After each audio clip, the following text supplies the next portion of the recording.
Warning: the following may contain discussions of discrimination, BIPOC, child abuse, sexual abuse, identity, explicit language, sex, and other mature content. Listener discretion is advised, especially for those under 13. We have kept these interviews intact to preserve the voices of our guests.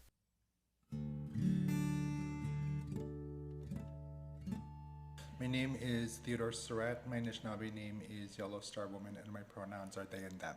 Only if you're comfortable, could you tell us how you identify?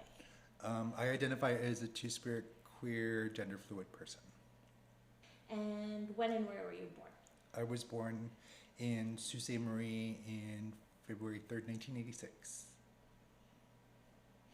And so what was your childhood like? Childhood was interesting growing up on a First Nation on Rankin Reserve.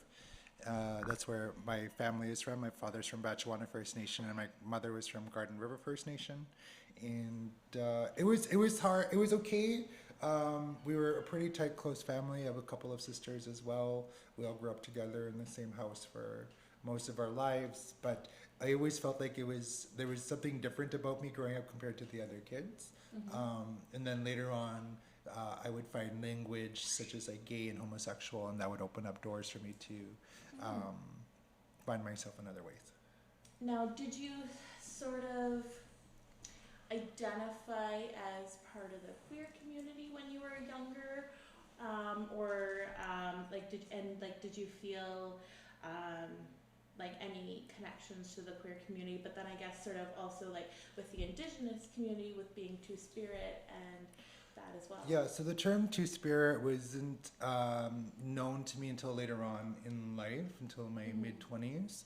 Before, when I was younger, I didn't know what the term gay or homosexual was. I would find that information in resource books. So it was based on sexual health and HIV and the AIDS epidemic at the time. My parents loved that I could read because I was able just to keep quiet and not ask a lot of questions. So they didn't monitor a lot of what I read, because I think as I got older, I was bored of children's books and stories as a small child. So then got into reading like horror and true crime, and then into resource books and educational materials when it comes to terms of homosexual and gay.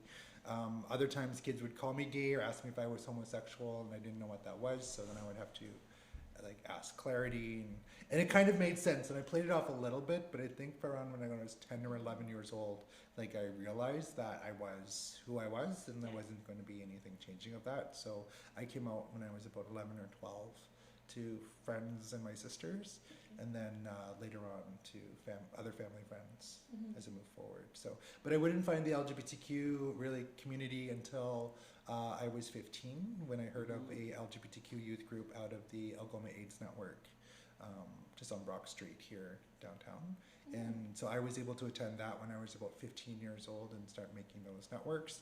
And that kind of opened up the doors to doing more grassroots movement and community engagement from an LGBTQ perspective. And and that was about like 23 years ago. It's been a long time. You were only 20. Oh no, I'm old now. That's not. I do not pretend that I am younger. A friend of mine the other day, I had an appointment and she had an appointment, and she's like, "It's like we're growing up." I'm like, "No, I think we're dying. I think we're getting older now, and our bodies are giving way. This is just natural occurrences." I hear you. Yeah. So you mentioned coming out to friends and to two of your sisters first. I think a lot of us queer folks can identify with coming out in those safe spaces first. How was that for you? Like, what made you make the decision of the two sisters? My younger sister, we're really close. We're a year apart. We have the same. Me and my sisters, me and my younger sister have the same father, and my other older sister has a different dad. So me and my younger sister were a year apart, so we've been always pretty close.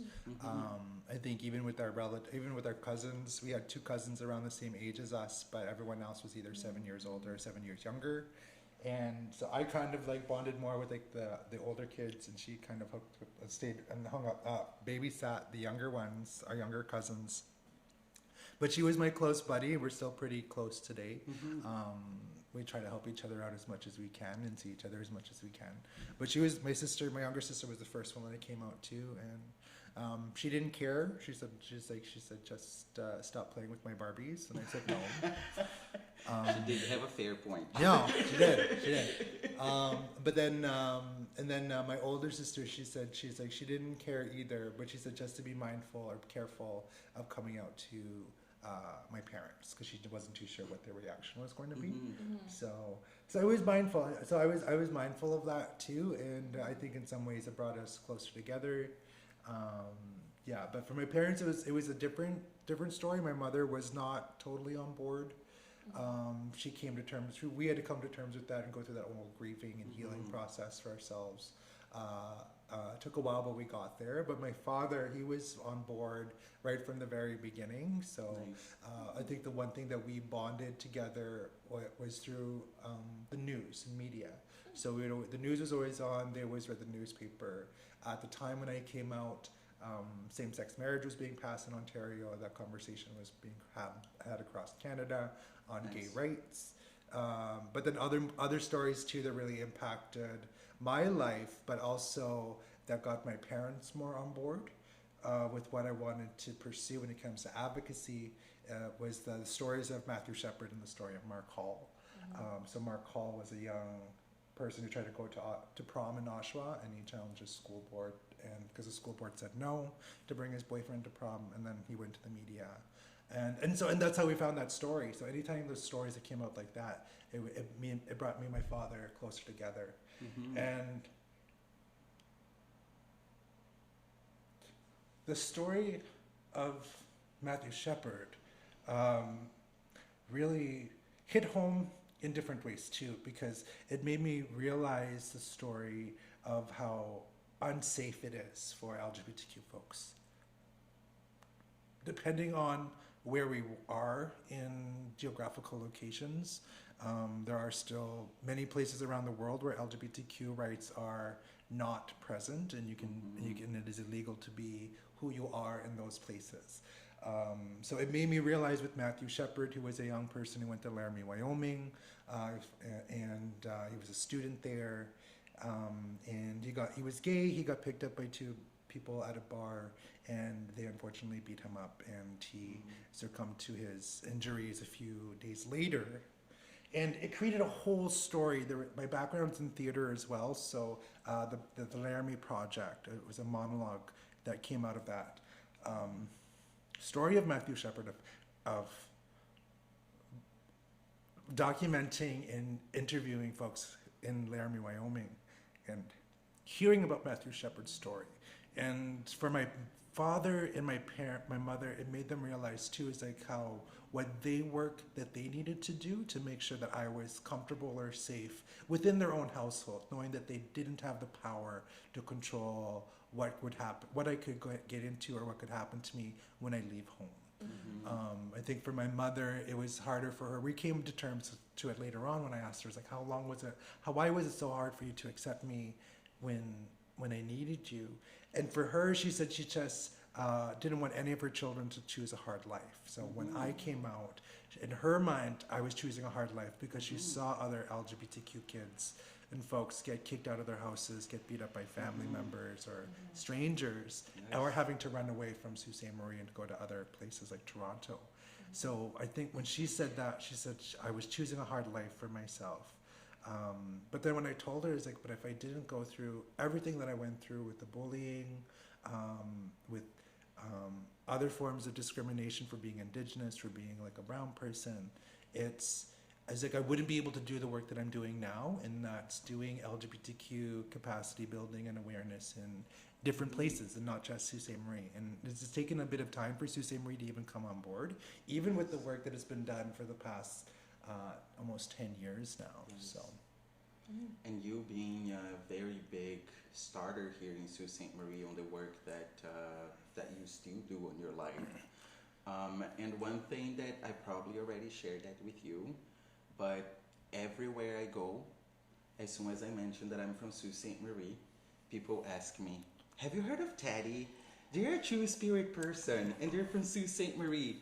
And that just brings a lot of joy to my heart. That you know that you are putting our name out there, the name of Sault Ste. Marie out there in a very good way, in a positive way. I don't even know where I was going with it. I think I just wanted to tell you that I always hear about you anywhere I go, and that's a very positive thing. But you were talking about coming out in Sault Ste. Marie and finding safe spaces.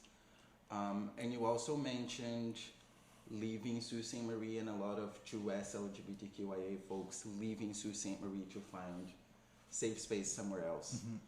Have you ever had to leave the Sioux, or have you ever had to just pick up your things, or have you ever felt the need to leave but couldn't? I think for myself personally, I think there's been multiple times that I wanted to just to pick up and go. Even doing advocacy work back at home prior to COVID, it's been fulfilling, but it's been so irritating as well, because I think for this, I've been talking about or been learning about LGBTQ rights since I was 15 years old. That was 23 years ago, and there's still many organizations and groups and not-for-profits, not just in Sault Ste. Marie, but in other places too. But let's be real, in Sault Ste. Marie, where putting up a rainbow on Pride Month in June is not enough.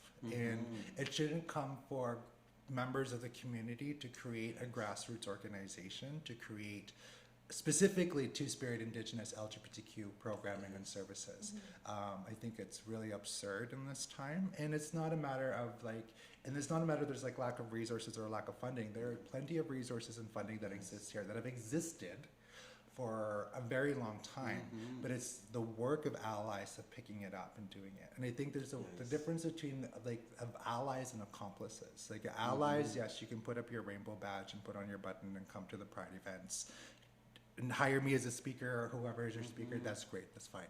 But if you're not doing anything when it comes to policies or procedures or advocating for systemic change, because a lot of times too, folks will use that as an excuse. It's like, oh, well, we're restricted on what we can do, or we have barriers at a ministry level that we can't do. I'm like, okay, but what can you do on your level, on your grassroots level? Because change comes from both top and bottom, and you can't wait for the bottom to change. That's funny. Happy Pride. Thank you for tagging that in there. One more tagging. Happy Pride. You being a trailblazer of Jewish Spirit organization in Sault Ste. Marie, we have the Jewish Spirit Organizing Committee that you are the lead of it. Do you want to share with us a little bit more on the Jewish Spirit Organizing Committee? So the Two-Spirit Organizing Committee came out a few years ago. It's always been a conversation with other Indigenous, queer, and Two-Spirited people, or other First Nation, queer, and trans people in Sault Ste. Marie and Algoma, talking about what could like a Two-Spirit organization or society or even gathering look like. So I've been attending the Two-Spirit International Gathering since 2018. They've been happening since the late 1980s. They started off in Minnesota, I believe, in 1988, and they take place 1 year in Canada and the next year in the United States. In 1990, the term Two-Spirit was gifted to the community by Myra Laramie. At the time, a lot of folks were coming together and networking, socializing, partying, hooking up with other Indigenous, First Nation, Native American, LGBTQ folks, only because a lot of times we were left out of our own spaces or had to leave. Again, another example of out-migration, specifically for First Nations people who are facing like high levels of gender-based violence or homophobia and transphobia, and having to leave their First Nations. And then when they leave your First Nations or they get kicked out of their community, a lot of times they don't have access to the land or their cultural or spiritual supports or their elders or their knowledge keepers. So a lot of times Two-Spirited people were coming together and networking And at one time it was a party. I believe it was more so a lot of like drinking going on back in the day. But now they're like more dry events. There's like no zero tolerance for drugs and alcohol now. But there's a lot of ceremony. There's a lot of traditional practices, a lot of networking, a lot of socializing, a lot of fun, and a lot of times these gatherings take place on the land. So I attended the first one in 2018. Was able to go to. And then COVID happened, and then a lot of I think I did the second one I attended was online, and then the next year it was held in Edmonton Two-Spirit, Edmonton, Alberta, by the Edmonton Two-Spirit Society there in 2021. And at these gatherings, they honor two individuals for doing work, whether it's advocacy, arts, policy, academic, whatever field it might be. But a council gets together and discuss who's going to get nominated and then who gets put forward and who gets selected. So at that gathering in 2021, I was selected and then honored as one of those titles. And the titles were gendered before. It was like Two-Spirit King, Two-Spirit Queen. It was kind of like a pageant. And this was the first year that they changed up to Two-Spirit Warriors, because it was myself and another gender fluid or non-binary person who also received that, and they're like, okay, we're neither king or queen. What are you going to do? So they just put warrior, and I'm not sure if that title still stuck for other ones, but I was really honored to still have that title and share with my buddy Lee Thomas. I went to my first international gathering in the United States in Montana in 2021. And it was in August, and I remember coming back, and I was just having a great time and meeting all these different folks. And I was just talking, and then I remember at the end of this gathering, they were giving out flags to societies, Two-Spirit societies or groups in Canada and the United States. And they're like, is there somebody that we missed? Is there one that we missed? And I was like, Bawating. We didn't even have one yet. And I was like, we have these conversations, but it was like, okay, I'm going to take this, and this is what we have to do. And then I came back, and I talked to my buddy Kim Pelche, and I was like, we need to do this. Like, it doesn't matter what it look like, big or small, we just need to get it done and get the first one under our belt and start working towards bigger things. And we did, and in a few months later, November 9th, we had our first Two-Spirit gathering in Sault Ste. Marie at the Delta Hotel. Yes, it was a beautiful event. It was really great. We had about 25, 30 community members show up for a sharing circle and community scan at the beginning. Service providers came in the afternoon where we did a keynote with Sylvia Miracle, who's also a huge mentor and Two-Spirit trailblazer that I look up to. We sit on an advisory committee, actually me and Sylvia, with MMIW in their 2S committee. So it was just really an honor to be with them there. And we did a drag show, and that drag show led into becoming House of Eversick Bawating, which is now Bawating Babes, which is an Indigenous-led drag troupe. And since that gathering, we've also hosted our first Two-Spirit Awareness Weeks in March on the spring solstice, and that's becoming a national movement as well, because I think it first started off in BC, and the second year it was Sault Ste. Marie and Vancouver, and then this year, second year for us, third year for BC, but it was the first year for many other First Nations and communities that started to build that up. So the work is being tried to put in place to get the Two-Spirit Awareness Week or Two-Spirit Awareness Day as recognized as a national day of celebration and honoring. So it's great to be a part of those movements too, and to be a part of that legacy that's also changing the landscape for not just Two-Spirited people as well, but for other communities or organizations that want to take up that cause, that want to start doing that change, and to be those accomplices, and just instead of just putting up a rainbow and start seeing that real change. And that's what we're doing, because at the end of the day, nobody else was doing it, and I think it was countless of conversations with different organizations and leaders saying this is what needs to be done, and these are some examples of what's happening in other places, and then just being told, well, if you need us, let us know. And I'm like, okay, but we need yous to do this yourselves. You. Like, we can work with yous together on building this together. It doesn't have to be hard, because it's working in other places, and it's meaningful, because the out-migration is very real, and there's so many folks, if they can't leave, what else do they do? And I think that's where, I think for myself too, where I struggled with addiction and substance use and other addictive behaviors, because I couldn't get out and I wasn't ready to. Because that's the other thing too, is like when it was like I wasn't ready to leave my family. I wasn't ready to leave a community that wasn't always as accepting of me. But I knew that change could happen, but I knew that I also had to leave to get that information. That I had to grow as an advocate and to grow my voice and grow that background to come back and share some of those skills. And that's still taken a lot of time. It's still taken some resistance to get by, but both from the Indigenous community and non-Indigenous community, but also within the queer trans community as well. So that lateral violence is also like as a double-edged sword for so many different perspectives or experiences. But helping out with, like, even 10 years ago, seeing the need for a pride there, we saw Eric Rosette, who was a young person who's from Sault Ste. Marie. He was living in Toronto, and he came back, and he's like, I'm putting a pride float in the Rotary Fest parade. And like, you can't do that. They're gonna let you do that? And like, I didn't even know this person, but he's like, I know that I heard your name, and they said that you can probably help me with this. We need to get more people out for that. I'm like, not a problem. Let me see what I can do. And I put the word out there, and I think, and that was also, it was 2012.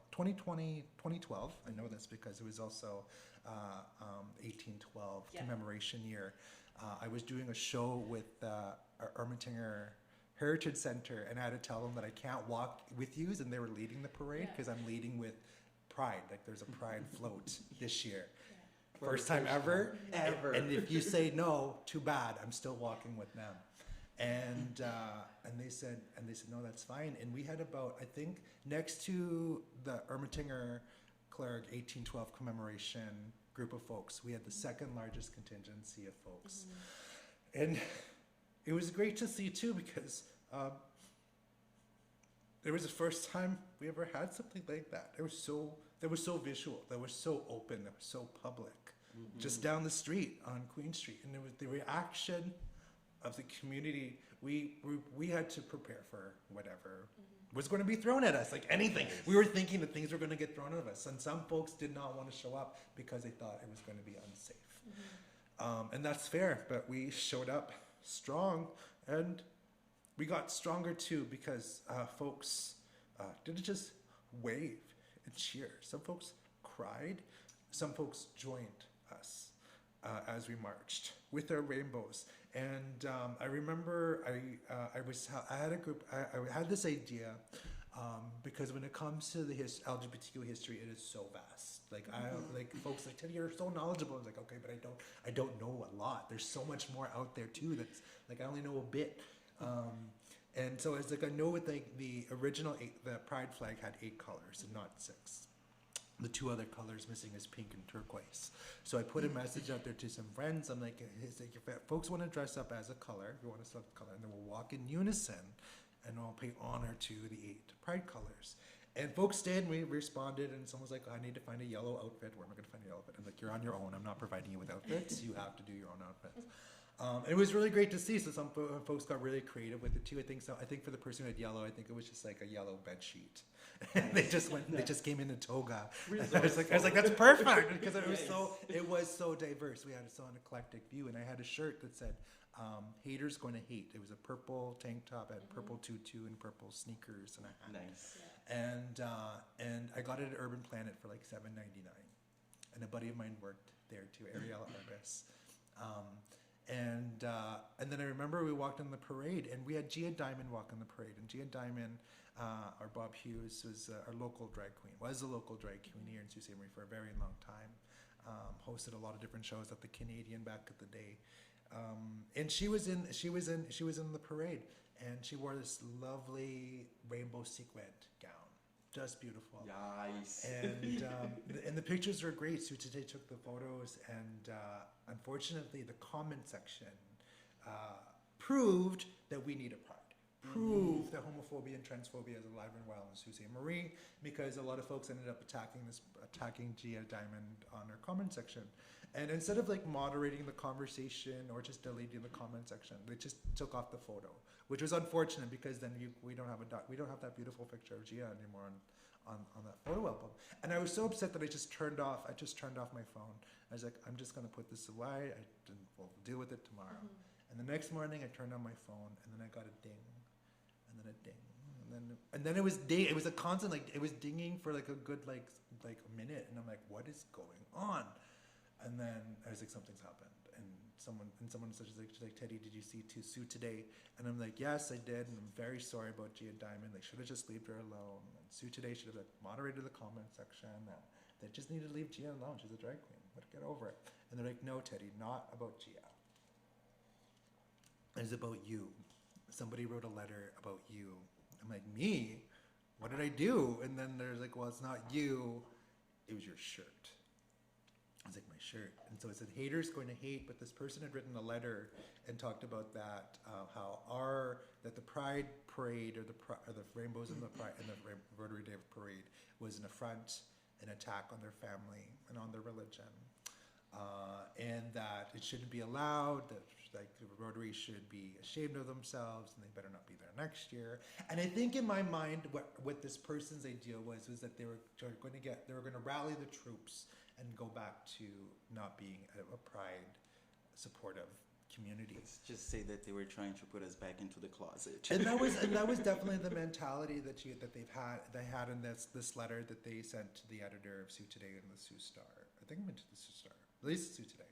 And then what happened was the opposite, where you had people starting to change the narrative and saying that she was closed-minded, that she was being hurtful, that LGBTQ people have always been here and that she needs to get over it. And that was one part of it. The other part was very nasty, where I even saw members of, like friends of mine of the queer and trans community, like verbally attacking this person as well and putting her down. And then I remember getting a message from somebody saying, don't respond because it's just going to add fuel to the fire. I'm like, no, I have to respond because like it was pointed to me, but I also, like, I don't agree with her, but I also don't agree with how the community is responding to her because we can't heal hurt with more hurt. And this is all that's happening. It's just fueling flames of the fire. And we wanted to have a conversation. And then, so we are having this conversation now, but it was like I was telling folks to do it in a kind way. And so I wrote a letter to Sue Today in response, and I offered like an olive branch. I was like, if you want to have a conversation, this person also put their name on the letter as well. So they could have had the choice of making it anonymous, and they didn't. And another reason why I wanted to write this letter, and not a lot of folks know this, but I was walking in the Station Mall like a couple of days or a few days after the event and like the article and whatnot, and a gentleman pulled me aside. I said, hey, you're that guy from the newspaper, or this guy from the news. And I'm like, oh shoot, where's this going to go? Because everything was still fresh and emotions were high. And this person, this kind gentleman, he's like, no, I read her letter, and then I read your letter. And then I had questions. I was like, okay, well, what are your questions? Maybe I can try and help you. And he's like, no, I don't have questions for you. I have questions for her. Yeah. I'm like, oh, maybe just trying to leave her alone. Like I'm still trying to to kill that fire. And he's like, well, no. I was like, no, those questions really bugged me. So I looked her name up in the phone book. And I found her phone number, and I've been calling her like multiple times, and she won't pick up my phone. And I just have questions. Very kind old gentleman. And I'm like, okay, stop calling her. You at first just stop, like forget her number, you like block her number, block her name. Don't do this. And that was another reason too. It's like, holy shit. It's like where I'm like, hold on. I was like, I'm putting this. I was like, almost kind of like, it's like at risk. Like we're both all being put at risk now, and now it's bigger than me now. It's a general conversation that people are now having because we've done this event. And so I wrote that letter and saying to have a conversation, to have conversations with each other, but at the end of the day to find that love and that kindness, that we are going to be different, we are going to share similarities. At the end of the day, this community is still going to be all of our homes. And it kind of like hushed it a bit. but it still had that conversation because shortly after that movement, it was the Sochi Olympics in Russia, and then we organized different folks. We asked the city council to raise a flag at City Hall. They said no because they wouldn't support any type of protest. That was the same time when the curling, men's curling, was going for gold in Sochi as well. So at that same time, because I remember I asked Debbie Omaroso if we could do this thing, if we could have the flag raising, and she said no, and it wasn't allowed, and the city doesn't support any protests. And I screenshotted the conversation and I put it on Facebook and social media. And then another city councilor is like, well, okay, no, that what she said was wrong. There's actually a process, but you have so she actually should have told you the process. And so that had a conversation. It's like the city wants to support you, but we have to do it in a way that's that's going to be good for both of us. It has to be healthy, it has to be positive, and a way of celebration, and not where it's a protest. Because we ended up responding with, after that, the city has asked for folks to come to the chamber council in your red and white to support the boys in the gold. And they did, but then we it was a silent protest, where instead of that, because the city didn't raise the flag for the Social Olympics or the LGBTQ folks, the athletes or the people in Russia, we showed up in the city hall wearing our rainbows. And it was funny because half like the council chamber was red and white, and the other half was rainbows. And the red and white folks had no idea why. They're like, they're just looking at us, and they're like, we don't know what to do. And we just sat there in silence. We had our flags. And then after a point in time, we just left. And that's when we got a message from Terry Sheehan, who was counselor at the time, and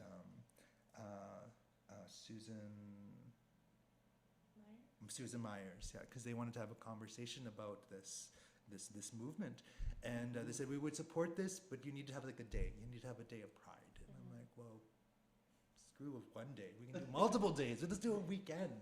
And that's how we ended up having these conversations for the Sault Pride Festival, which happened about 8 or 9 years ago, which I helped start and helped move for a few years. And then I moved to Toronto and started my career down there, and have always been in touch, always been in touch.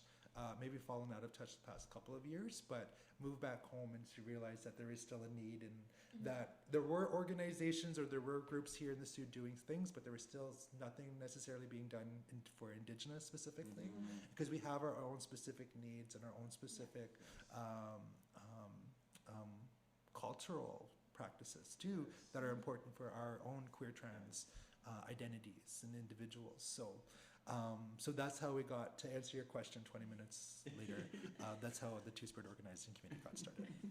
Thank you for taking us through that beautiful journey. You're welcome. And you answered a lot of other questions that I had as well, especially about Sault Pride Fest, how it started, and I kind of knew you were a part of it somehow.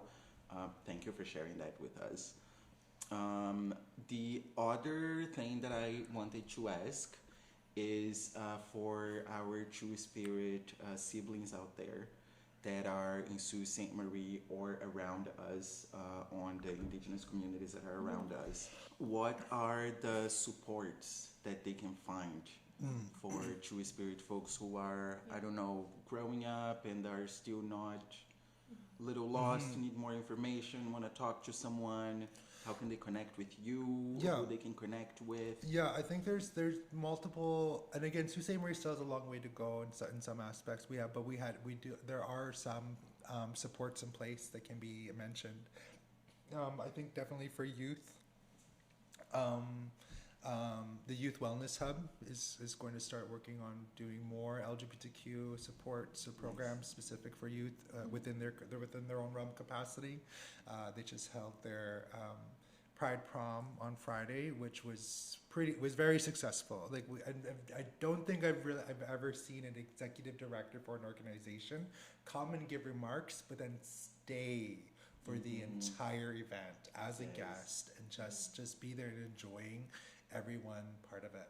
And so it was really great to see, and I was like, this is what we need to see more of.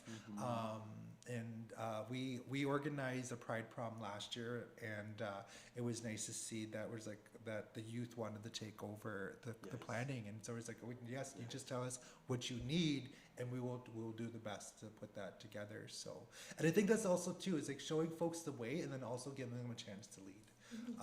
And because that's the other thing too, I encourage folks is like if 2SOC isn't doing something wrong, or if I'm not doing something right, or if you want to see something different, then what would you like to see? How would you like to do it? And what you need to get it done.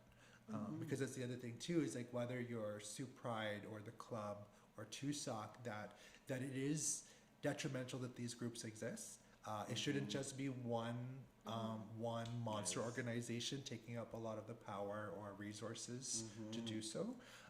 There is enough space for everybody to come together, and I think that's definitely evident when we saw the past couple of years, the different protests and rallies, especially for anti-2S LGBTQ student rights in schools, anti-drag story times in public libraries or in public settings, where you saw a lot of the queer trans community put aside their differences and grab the rainbows and come out to the community. And again, I like this teaching or mantra that I follow, and that I try to tell everybody that when it comes to community building or community engagement, that the circle is big enough for everybody. We don't necessarily need to stand beside each other in that circle all the time, but we do know that there is enough room for everybody to come in there. And we know that there are circles that are going to have gaps because those folks haven't found us yet. But those gaps are also important to recognize of the people who are no longer here with us as well, whose services or supports were either not enough or we just weren't able to give them to them fast enough. And that's the other thing too, is like we still don't know how many folks we lose to gender-based violence or suicide who identify as 2S LGBTQ because that information or questions aren't collected yet. And I do believe that if we were able to find that information, that we would definitely have more evidence, unfortunately, of our community members who are losing, but supports on how we can lose less. So we can make sure that their stories or that their experiences don't go unheard, because we are experiencing loss. There are members of our LGBTQ community today who are not home yet, and we don't know where they are. We hope that they're safe, but until then, like our prayers go out to them. But that's why we need to have these supports and services, because we don't know who we're going to lose at the end of the day. We don't know whose service we're not going to allow into. And that's the one thing too, is like if someone leaves your organization or your waiting room because of discrimination, you can't just write that person off. Because a lot of times too is like that person is either going to go and not come back. Even if it's healthcare, if it's something that they're seeking like a medical attention and they're facing discrimination, the chances of them going back to that space is not going to be high, because it's not a recognizable, safe, comfortable space for them to be in. And when it comes to healthcare, you sometimes have queer trans people who wait until it's a crisis in order to get care, because they don't want to receive that uncomfortableness of being experiencing homophobia or transphobia. And I think that's what a lot of service providers don't understand, that they're like, oh, well, I didn't do anything, but I didn't know what to do. It's like, okay, you didn't know what to do. You've highlighted a gap. You are now responsible of filling that gap.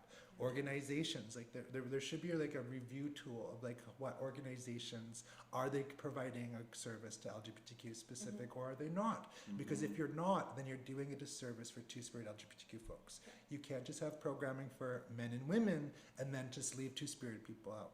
You can be inclusive of that too, but chances are those Two-Spirit LGBT people are still not going to access them, because they're not going to be feeling comfortable in an all men or all women spaces. So there is a lot of work that needs to be done, and I think, and it just needs to get done. And this gets, and like I'm tired, and like, and I think, and like burnout is really real. And doing some of these events too, I see other members of the community. It's like, oh, and like before, it's like, oh, how come so and so's not here? And so used to do this for like years before we had these conversations. And like they're not here because they put their time in, then they clocked out, and Yeah. maybe in their capacity was 4 years. That's all they could do. Their some people's capacity is only a couple of months. Sometimes with organization, and sometimes with these grassroots groups or with events, you see volunteer burnout happen. You see organizational organizers burn out fast and then not want to do it. You have a really good year 1 year, and then the next year it's like, okay, well, so-and-so's, because so-and-so's not coming back. They are burnt out. And so that's something that we need to do is to take care of the folks who are doing that work, but also elevating and supporting those folks that want to lead the charge and lead the way. Because I'm tired. They can do it. I hear you. If you had a message to share to True Spirit LGBTQIA plus folks, what would that be? A message of hope? There's two parts. One is for folks who are struggling, folks who are still looking for support, still looking for any kind of help, is to don't lose hope, still have patience, but also try to find that voice within to advocate for your needs or ask for help and tell others what you're going through, whose voice might be able to amplify what your needs or what your experience is. And so I would tell folks to be patient and ask for help for those who are struggling, and allies and accomplices. It's do better and do more and do it fast. Because also too, in the political landscape we're on right now, chances of a federal election happening can happen. There has been history historically too of just different parties that get in. A lot of times services or programs get cut, or specialized funding gets cut, and a lot of times LGBTQ, anything can fall under that as well. So that's the one thing too. I tell folks, it's like, if you have a project in mind, if you have an idea in mind, write that grant now, get that money in now, get your money now, because we might not have that money or access to those kinds of resources or supports that we've had in the past 8 years, in the next 4 or 8 years. And I'll just leave it at that. We have delegates coming to our Pride event next week, so I have to be cautious. One last question. Before that last question, you just mentioned something that's happening next week. What is happening next week in Sault Ste. Marie for queer folks? So Two Spirit Organizing Committee of Bawating is organizing our second annual Pride Week. So from June 21st to June 27th, we have multiple events happening throughout Sault Ste. Marie and Algoma, including tabling at Whitefish. We have an Indigenous Arts Market at the Roberta Bondar Pavilion on Saturday, June 22nd. An all-ages drag brunch at the Speakeasy on June 23rd. We have a crafts night at the Youth Hub. We just got catering accepted from that. We're doing this event and we're still getting people that want to support, which is awesome, but it gives us more work to do, which is fine, because now we can feed folks. And then we have a sharing circle on Thursday. We have an LGBTQ 101 that I'm teaching at the Holiday Inn on the Wednesday. Nice. That's what we'll be doing for next week. Nice. And that's awesome because the episode is coming out next week. Oh, perfect. Right Perfect. before the event's coming up, right? Yes, so that it will be out on the 20th. Okay. Yeah, so the Thursday. Yeah. Oh, perfect. Yeah, because our kickoff's on the 21st. Perfect. Okay, so last question. Sure. If down the road the museum was ever to do an exhibit on you, what would 3 items or artifacts be that best represent you? I have been I have had Facebook conversations with William Hollingshead, because I still have the shirt. It's torn. It's had some better days, but Haters Gonna Hate is a shirt that I still have at home that I was talking to Will about donating to the museum for their archives.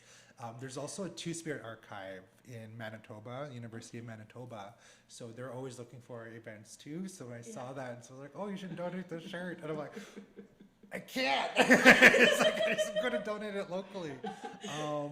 So I would say, I don't know. So I would say that for sure. A rainbow ribbon skirt. So I do have one that was like oh, you spend a lot of money to make them look really nice. But I've got a rainbow ribbon skirt with a black overlay on it that I wear for everything, and I also wear it for drag as well because it becomes like instead of it it's like a long skirt, it becomes like a baby doll dress. Oh, okay. So, Yeah. so that would have to be on there too. And the third item, I would probably have to be it's gonna sound silly, and I was thinking something cultural. I'm like, oh, like a smudge bowl, a feather. It's my phone, because I'm always on it. Like for it's 4 events. Like I've burned through so many phones going through like organizing and everything. So and I feel and that was the one thing too. I was telling a friend, I was like, oh, I'm going to go to like this international gathering, and they said like no cell phones allowed. There's not going to be any Wi-Fi, and she was like, you're going to have to ask them for Wi-Fi. I'm like, what do you mean? And she's like, because that's how you disassociate. That's how like you disconnect, but to still stay in the space. You're gonna need your phone. What are you gonna do? You're gonna text on a pine cone? And I'm like, oh, you're so right. And she was so right, because then so there was moments where it's like, okay, this is great. I just need to check my messages and disassociate for like 20 minutes, and then I'll come back to the workshop. But so it would have to be like something stupid like my phone, ribbon skirt, and the haters gonna hate dress. I feel like that's like a good outfit right there. Yeah. Should be the next outfit for the next Rotary Fest. Yeah. So thank you for coming. Yes. Before we leave off, is there anything you want to shout out? So for people to follow, listen, or joining next week. So right after this episode comes out, come join your event. Yeah, so folks can find the Two-Spirit Organizing Committee in Bawating on Facebook and Instagram. We do have a Facebook event out right now. We have over 100 posters out in Sault Ste. Marie. So, and then also just a shout out to Cynthia McCutcheon and Kimberly Pelche, like my 2 other awesome organizers of the Two-Spirit Organizing Committee. I wouldn't be able to do this stuff without them, because they're such powerhouses and phenomenal community organizers. So, I just want to say thank you so much for this opportunity for this oral history project at the Sioux Museum. Happy Pride and happy Indigenous History Month and happy Indigenous Day on June 21st. Yes. Chimigwech, Daddy. Thank you for being a strong voice for our community. No problem. Anytime. And now